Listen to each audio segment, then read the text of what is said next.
Formula One has made changes, or as the FIA calls them, refinements, to the power unit charging and deployment rules, designed to encourage flat-out driving in qualifying and tackle some of the safety concerns. But John Noble, does it go far enough? I think if people were expecting a revolution today from this team boss meeting, it wasn't going to happen. This was always about making tweaks to energy levels, adjusting deployment, harvesting patterns, discharge patterns, all those elements, and that's what's come into play. It's a step in the right direction.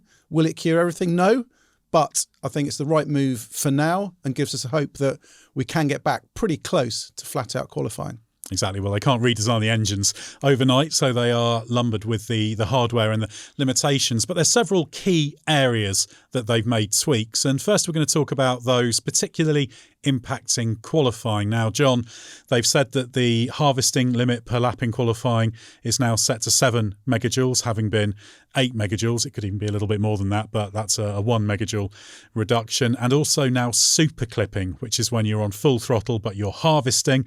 That now has been increased to 350 kilowatts, when before it was 250 kilowatts. So the theory is much more pushing and less having to slow down in qualifying, to put it simply, even if there's a very, very slight lap time sacrifice. Yeah, the simple aim is to stop drivers having to harvest much energy in qualifying. Drivers were frustrated about lifting and coasting, were frustrated about super clipping. Qualifying wasn't the flat out blast it was in the past. So by limiting the recharge limit, you limit the opportunities to harvest because it doesn't give you any benefit.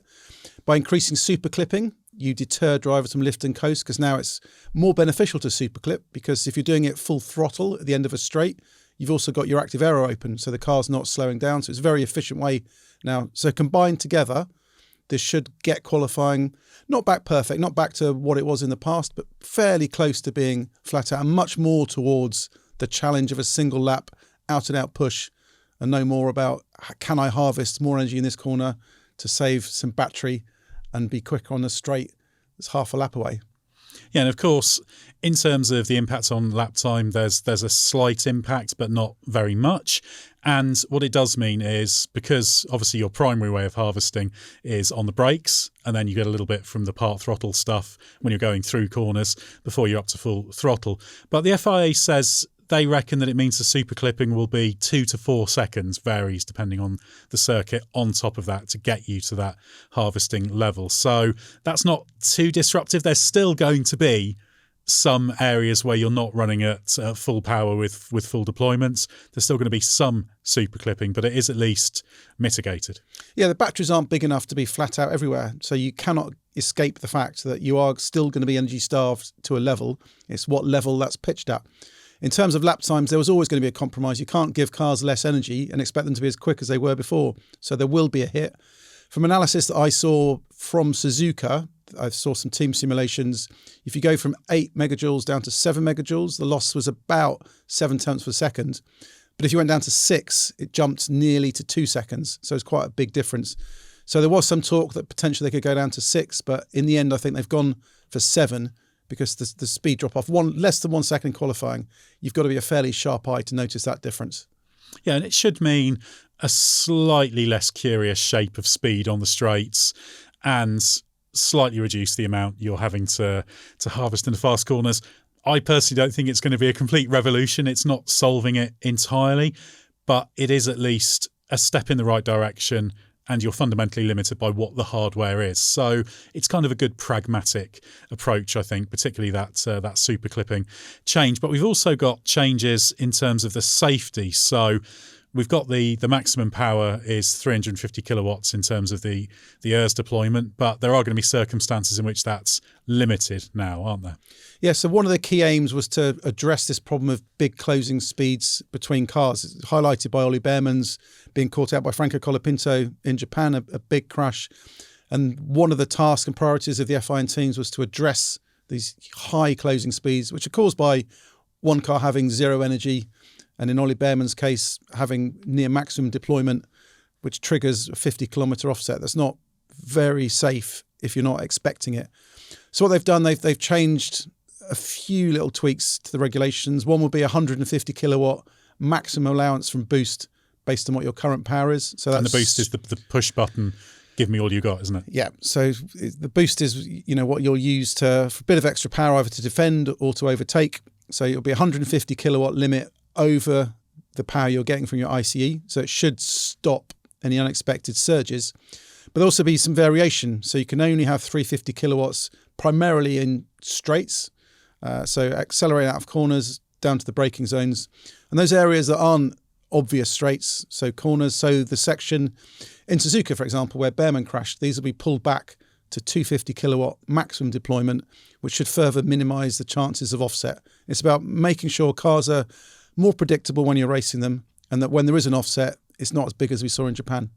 Exactly. So there will be still an effect there, but it's reducing the most extreme cases, which again is a pragmatic move. And that safety argument is something that drivers have been very, very keen on seeing being tackled. Now, we also have the race starts. There's going to be an MG UK, for want of a better phrase, it's almost an anti-stall system, isn't it? They're going to monitor if you are slower away than you should be. And then if you are slower away, you will get a kick of MG UK power to get you going. Whereas, of course, normally you're limited in terms of K deployment at the start. So this will mitigate. So you're not just sat there, not moving. And this is stuff that's going to be tested in Miami, isn't it? Yeah, starts have been a big issue with these cars, spooling the turbo up. We see Audi have big problems. Max Verstappen's made some poor starts this year. The starts are very inconsistent. And when they go wrong, they tend to go badly wrong. And some concerns that stranded cars at some point, Franco Colapinto had a lucky escape with Liam Lawson in Australia. Some point there was a big risk of an accident. So what happens now is that if there'll be what's known as a low power start detection mode, that if it's activated by the car once it's released its clutch, there will be some allowance to use the MG UK that you can't have before. And interestingly, because we know there's plenty of loopholes in these regulations and teams love jumping on these loopholes for performance gains, as we saw the Mercedes and Red Bull qualifying trick, they will ensure that if this mode is activated with the MG UK off the line, it doesn't give you a performance advantage. Because I could guarantee if the teams had worked out, actually, if we have a bad start and use the MG UK, we can get a great launch, they would have all gone for it. Absolutely, yeah. And they are also looking at, the ways to make the lights on the rear of the car and the lateral lights a little bit more clear and emphatic in terms of what's going on with harvesting and launches and that kind of thing. So this is all to give drivers that little bit of extra early warning. Now, as I mentioned, that is being tested in Miami. And it'll be adopted, I guess, as early as Miami if when it's tested it works well. But that might be a bit more down the line, mightn't it? Yeah, I think starts is something that needs refinement, needs checking it does actually work, because you don't get a second chance. If the system doesn't work and goes badly wrong, then the consequences on a Sunday can be quite dramatic. So it is sensible that these changes are tested, see if they work. Maybe we'll have to simulate some poor starts. Maybe drivers will be requested at the end of a practice session to make some botch starts and see what happens and see what the implications are. But the FIA has been quite sharp on race starts this season. We had the new start procedure come in before the first race, tested in Bahrain, the new 5-second pre-starts with the blue flashing lights. Ferrari don't like it because obviously they designed their power unit, the smaller turbo, around the original regulations, but safety is absolutely critical. So we've had the first step with the pre-start. This will be the next step. And hopefully there's also a learning spell for the drivers and teams. They can get their starts more consistent and we can avoid the risk of any trouble. And the concern that we've not actually seen play out yet is how these cars and specifically the power units will behave in wet conditions. And they have put a cap on the ERS power. They haven't actually said how much that will be, but it's basically reduced deployments in order to mean that you're not having sudden big amounts of torque and wheels spinning all over the place and losing control. So that's going to just calm everything down in wet conditions. And on top of that, they've also got an increase in the intermediate tyre blanket temperatures to make sure the grip's there when you bolt them on, say, after a pit stop. Yeah, wet weather had been one of the big uncertainties at the start of the season. There was one wet day during the pre-season test at Barcelona. Only Ferrari and Red Bull decided to run that day. Ended Hadjar had that huge crash at the final corner. I spoke to someone who was there running on the day and they said it hadn't been a pretty sight with these cars, with the torque curves, power deployment, really very, very difficult in the wet. And I think this is something drivers had been concerned about. If we suddenly had a wet conditions, how would these cars go? How would they behave? Were they safe enough?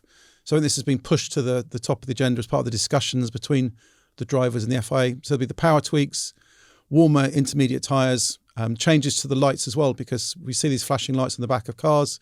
Can be confusing about what's going on. What does this flashing light mean? How does it work in the wet? So I think a raft of changes to improve on that front. But I still think whatever happens when we get our first wet running, it's going to be a big adventure for everybody. Yeah, but the good thing is at least they've acted before encountering that, which is something that perhaps could have been done with quite a lot of aspects of these regulations. But very much to summarise, that quote that Toto Wolff gave earlier today about it's more about taking a scalpel to it than a baseball bat, I think was the comparison he made. These are subtle changes. They are in the right direction. I would say they're not going to solve everything, but they're going to improve things. So we'll find out in Miami how effective they are.